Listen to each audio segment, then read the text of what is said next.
every Who down in Who-ville, the tall and the small, was singing without any presents at all. He hadn't stopped Christmas from coming. It came. Somehow or other, it came just the same. And the Grinch, with his Grinch feet ice cold in the snow, stood puzzling and puzzling. How could it be so? It came without ribbons. It came without tags. It came without packages, boxes, or bags. And he puzzled 3 hours till his puzzler was sore. Then the Grinch thought of something he hadn't before. Maybe Christmas, he thought, doesn't come from a store. Maybe Christmas, perhaps, means a little bit more. And what happened then? Well, in Who-ville they say that the Grinch's small heart grew 3 sizes that day. And the minute his heart didn't feel quite so tight, he whizzed with his load through the bright morning light, and he brought back the toys and the food for the feast. And he, with this change of his heart, Grinch knows just what to do. He will give back the presents to every sweet Who.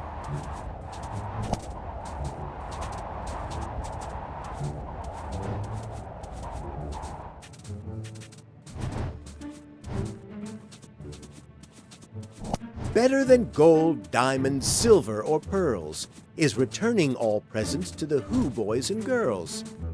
You can return all of the presents you collected on your adventures in Who-ville. Try to return them all.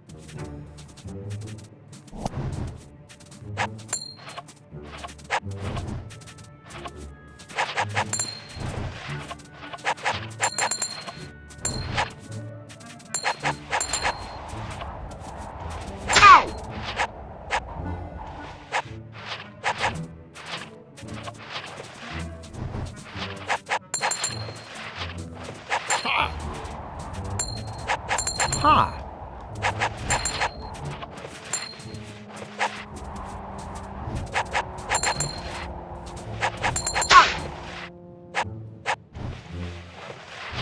Ha!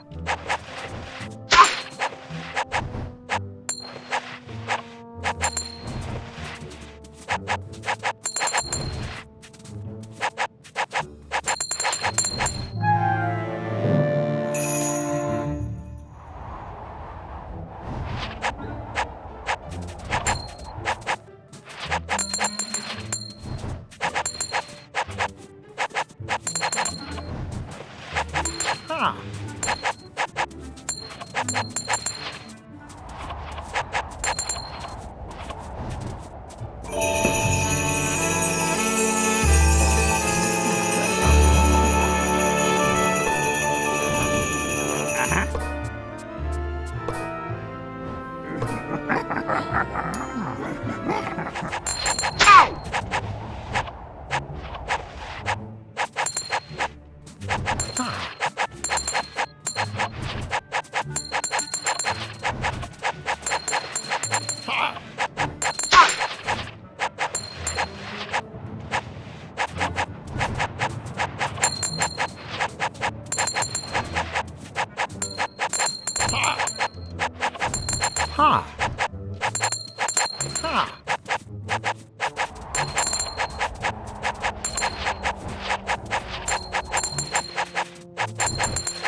He himself, the Grinch, carved the roast beast.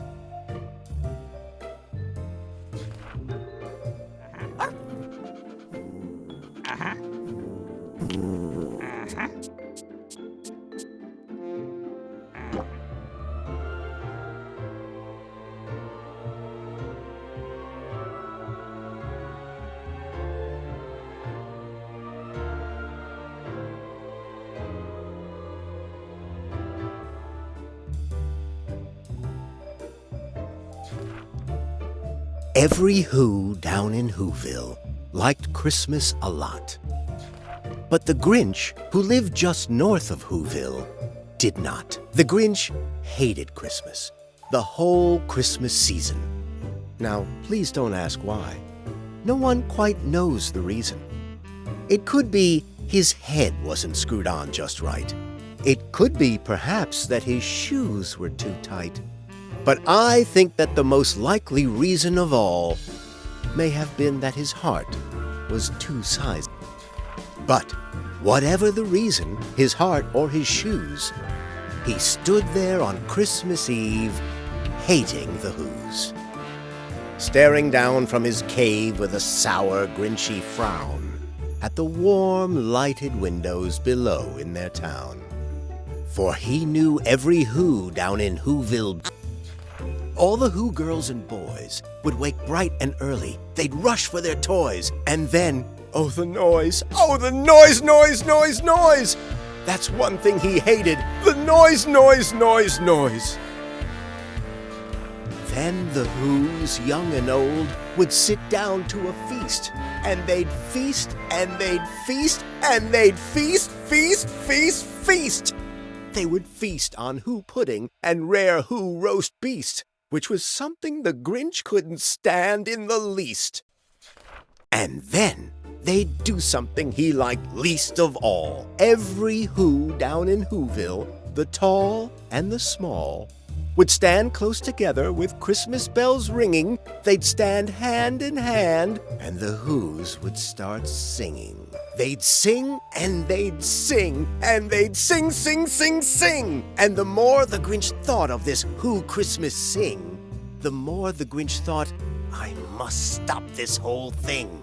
Why, for 53 years I've put up with it now. I must stop this Christmas from coming. But how? Then he got an idea. An awful idea. The Grinch got a wonderful, awful idea. I know just what to do. The Grinch laughed in his throat, and he made a quick Santa Claus hat and a coat. And he chuckled and clucked, what a great Grinchy trick! With this coat and this hat, I look just like Saint Nick. All I need is a reindeer. The Grinch looked around. But since reindeer are scarce, there was none to be found. Did that stop the old Grinch? No, the Grinch simply said. If I can't find a reindeer, I'll make one instead. So he called his dog Max, and he took some red thread, and he tied a big horn on the top of his head. Then he loaded some bags and some old empty sacks on a ramshackle sleigh, and he hitched up old Max. Then the Grinch said, "Get up!" And the sleigh started down toward the homes where the Whos lay a snooze in their town. All the windows were dark. Quiet snow filled the air. All the Whos were all dreaming, sweet dreams without care. When he came to the first little house on the square. "This is stop number 1, the old Grinchy Claus hissed, and he climbed to the roof, empty bag. Then he slid down the chimney, a rather tight pinch. But if Santa could do it, then so could the Grinch. He got stuck only once for a moment or two. Then he stuck his head out of the fireplace flue, where the little Who stockings all hung in a row. These stockings, he grinned, are the first things to go. Then he slithered and slunk, with a smile most unpleasant, around the whole room, and he took every present. Pop guns and bicycles, roller skates, drums, checkerboards, tricycles, popcorn, and plums. And he stuffed them in bags. Then the Grinch very nimbly stuffed all the bags one by one up the chimbley. And he slunk to the icebox. He took the Who's feast. He took the Who pudding. He took the roast beast. He cleaned out that icebox as quick as a flash. Why, that Grinch even took their last can of Who hash. Then he stuffed all the food up the chimney with glee. And now, grinned the Grinch, I will stuff up the tree. And the Grinch grabbed the tree, and he started to shove, when he heard a small sound like the coo of a dove. He turned around fast, and he saw a small Who, little Cindy Lou Who was not more than 2. The Grinch had been caught by this tiny Who daughter, who'd got out of bed for a cup of cold water. She stared at the Grinch and said, "Santa Claus, why? Why are you taking our Christmas tree? Why?" But you know, that old Grinch was so smart and so slick. He thought up a lie, and he thought it up quick. "Why, my sweet little tot," the fake Santa Claus lied, "there's a light on this tree that won't light on one side. So I'm taking it home to my workshop, my dear. I'll fix it up there, then I'll bring it back here." And his fib fooled the child. Then he patted her head, and he got her a drink, and he sent her to bed. And when Cindy Lou Who went to bed with her cup, he went to the chimney and stuffed the tree up. Then the last thing he took was the log for their fire. Then he went up the chimney himself, the old liar. On their walls he left nothing but hooks and some wire. And the one speck of food that he left in the house was a crumb that was even too small for a mouse. Then he did the same thing to the other Who's houses, leaving crumbs much too small for the other Who's mouses. It was 1/4 dawn, all the Who's still abed, all the Who's still a snooze when he packed up his sled. Packed it up with their presents, the ribbons, the wrappings, the tags, and the tinsel, the trimmings, the trappings. 3,000 feet up the side of Mount Crumpet, he rode with his load to the tip-top to dump it. Pooh-pooh to the Who's, he was Grinchishly humming. They're finding out now that no Christmas is coming. They're just waking up. I know just what they'll do. Their mouths will hang open a minute or two. Then the Who's down in Who-ville will all cry boo-hoo. "That's a noise," grinned the Grinch, "that I simply must hear." So he paused, and the Grinch put his hand to his ear. And he did hear a sound rising over the snow. It started in low, then it started to grow. But the sound wasn't sad. Why, this sound sounded merry. It couldn't be so, but it was merry, very. He stared down at Who-ville. The Grinch popped his eyes, then he shook. What he saw was a shocking surprise. Every Who down in Who-ville, the tall and the small, was singing without any presents at all. He hadn't stopped Christmas from coming. It came. Somehow or other, it came just the same. And the Grinch, with his Grinch feet ice cold in the snow, stood puzzling and puzzling. How could it be so? It came without ribbons. It came without tags. It came without packages, boxes, or bags. And he puzzled 3 hours till his puzzler was sore. Then the Grinch thought of something he hadn't before. Maybe Christmas, he thought, doesn't come from a store. Maybe Christmas, perhaps, means a little bit more. And what happened then? Well, in Who-ville they say that the Grinch's small heart grew 3 sizes that day. And the minute his heart didn't feel quite so tight, he whizzed with his load through the bright morning light, and he brought back the toys and the food for the feast. And he himself, the Grinch, carved the roast beast.